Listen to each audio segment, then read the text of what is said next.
Alors, je vous ai promis, on va parler d'un méga trend qui est en train de s'installer un peu partout dans le monde avec des contributions dans les PIB des pays qui sont pays les plus développés. Il s'agit de l'économie orange. Et à ce titre, on a prévu d'inviter aujourd'hui deux personnalités. J'ai le plaisir de vous présenter Madame Mariam Mazoul, que j'invite sur le podium.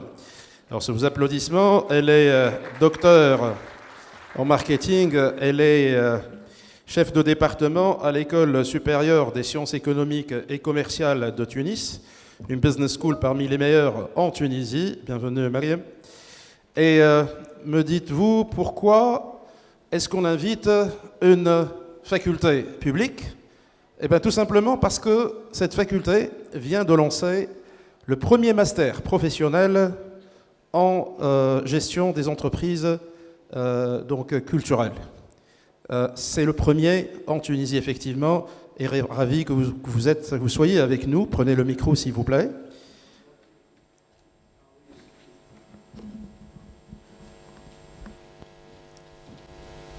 Bonjour, Mariam.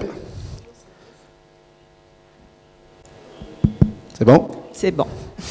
Et je voudrais aussi inviter un entrepreneur très innovant. Je dirais qu'il est parmi les pionniers qui a cru dans cette économie orange. Cela fait quelques années qu'il y travaille. Il a monté énormément de projets. Ravi d'accueillir si Ahmed Amin Azouzi. Bienvenue parmi nous, Amin. Ravi de vous revoir encore une fois. Alors, je commencerai avec Mariam, l'idée d'avoir un master à l'ESSEC de Montfleury. Comment a-t-elle germé? Et aujourd'hui, puisque vous êtes dans la première promotion, qui vient apprendre un peu et quel est l'objectif? Merci beaucoup à l'ANETI pour cette invitation et à vous également, Sianis.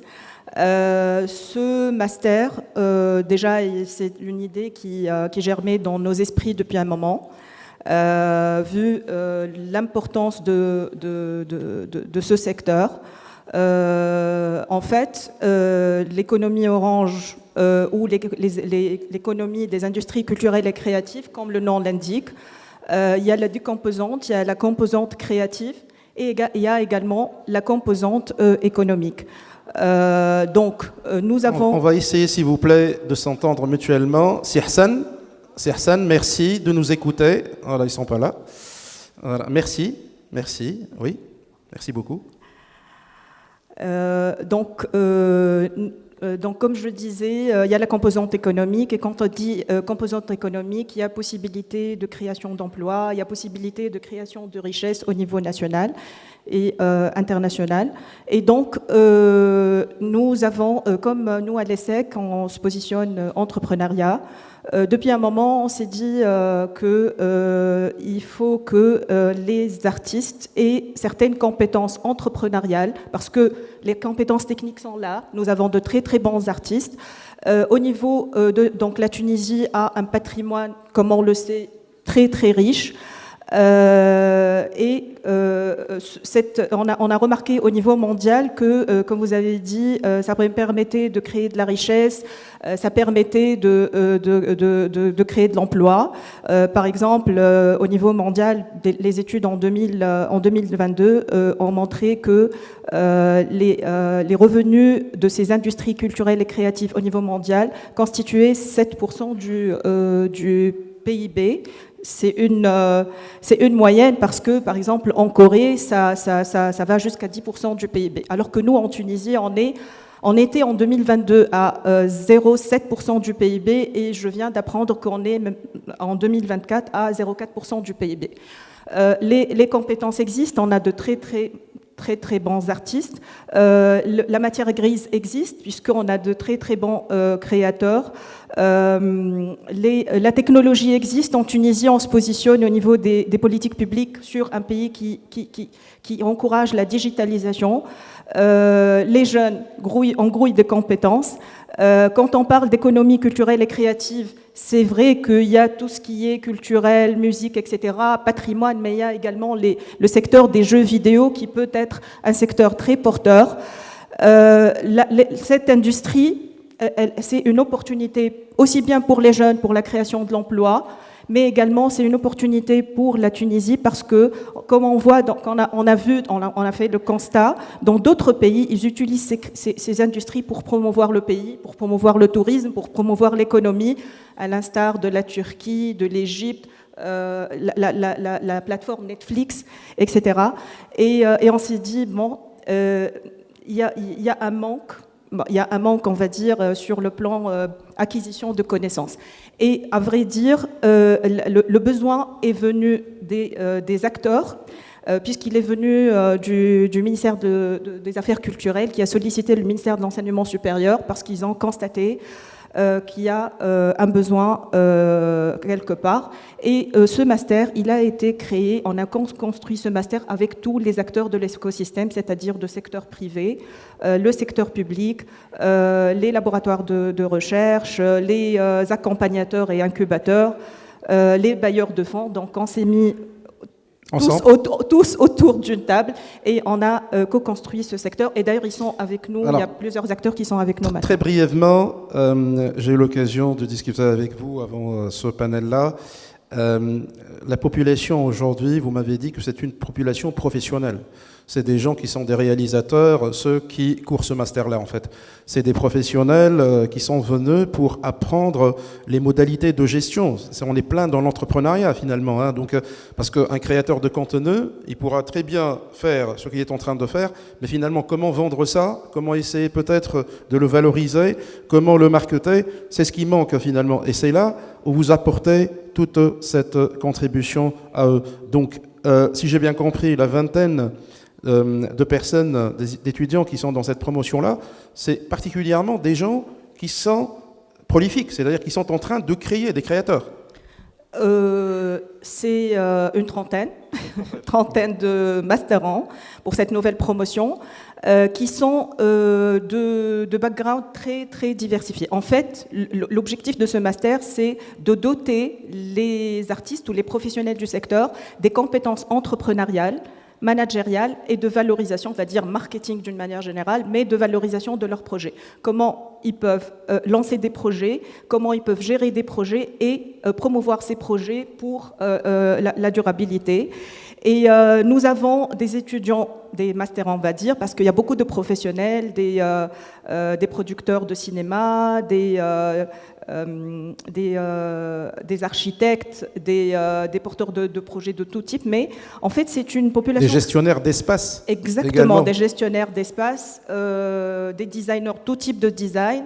Nous avons des ingénieurs en informatique, nous avons des gestionnaires, nous avons des étudiants en langue, en psychologie. En fait, c'est une formation initiale qui permet à toute personne qui a une fibre de créativité d'avoir ses compétences managériales et entrepreneuriales. Voilà. Et d'ailleurs, c'est très intéressant, c'est intéressant pour les étudiants parce que déjà, ils travaillent par projet et qu'il y a une sorte de collaboration entre eux ils se complètent. En fait. Alors, vous avez dit que c'est l'ESSEC, c'est l'école de musique, et qui d'autre ?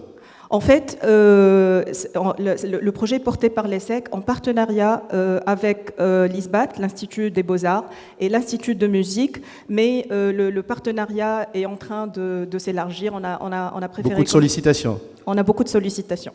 Ah bah... Il est porté par l'Université de Tunis parce qu'on s'est dit que l'Université de Tunis, c'est un bastion d'écoles des arts. Il y a la musique, il y a le théâtre, il y a le patrimoine, il y a toutes les écoles. Et également, il y a les écoles de commerce. Donc on a commencé par les institutions de l'Université de Tunis, mais on va élargir la collaboration avec les autres institutions.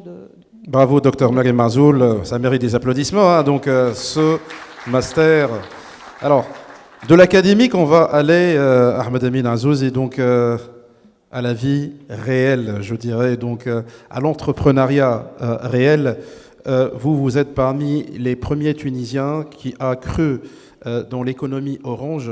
Vous êtes venu de France, je pense, il y a quelques années. Je me rappelle, ça fait 7 ans ou 7 ans, voilà. Je vous ai connu il y a 7 ans, depuis que vous êtes venu de France. Et aujourd'hui, vous avez installé énormément d'entreprises qui travaillent dans des secteurs qui sont créatifs. Avec vous, aujourd'hui, j'aimerais bien revenir sur votre expérience et nous dire tout le potentiel que pourra dégager l'entrepreneuriat dans les industries créatives.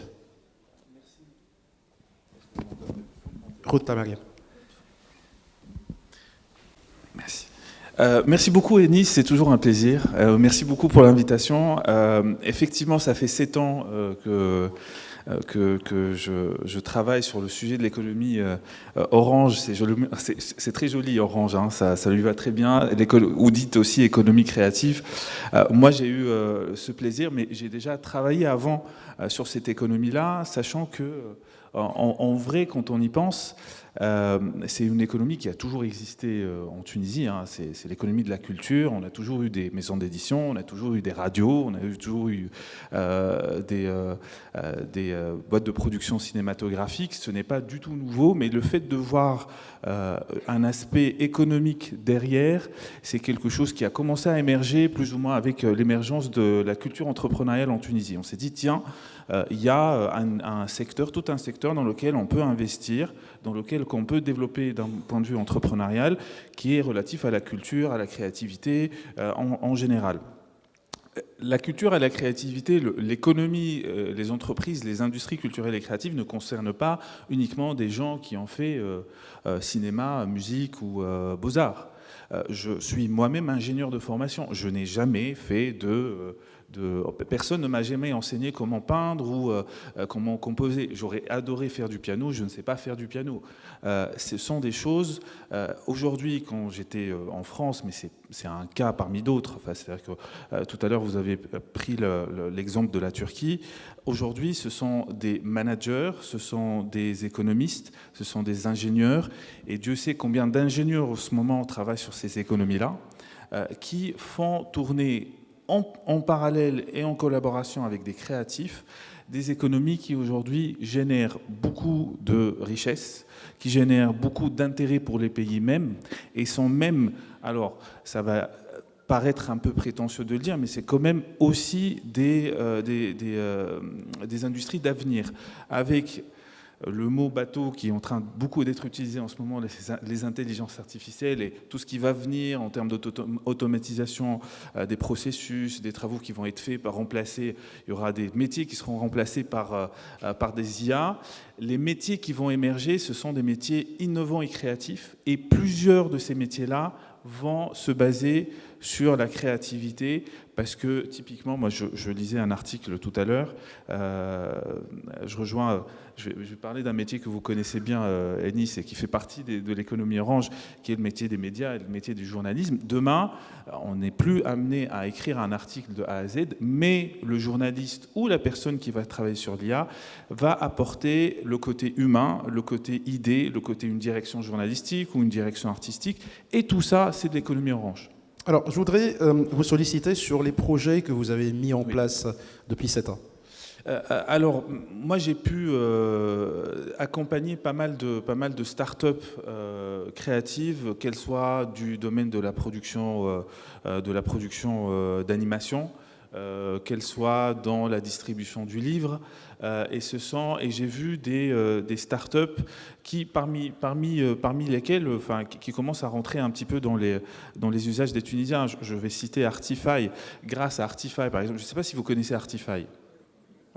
Voilà. Artify, moi je les ai connus il y a 5-6 ans, c'était une start-up, et la question qui était posée, c'est comment moi, Tunisien, je peux regarder une série tunisienne ou un film tunisien en étant chez moi, sans attendre que ça soit passé pendant le Ramadan, ou aller dans une salle de cinéma en dehors de sa sortie. Artify, aujourd'hui, donne une possibilité à, premièrement, faire fonctionner une start-up, ni plus ni moins, 2, répondre à un besoin, et 3, offrir plus de richesse aujourd'hui au secteur cinématographique et au-delà. Voilà, je vous remercie. Je vous en prie. Beaucoup pour toutes ces précisions-là. On applaudit, s'il vous plaît, Ahmed Emin Azouzi.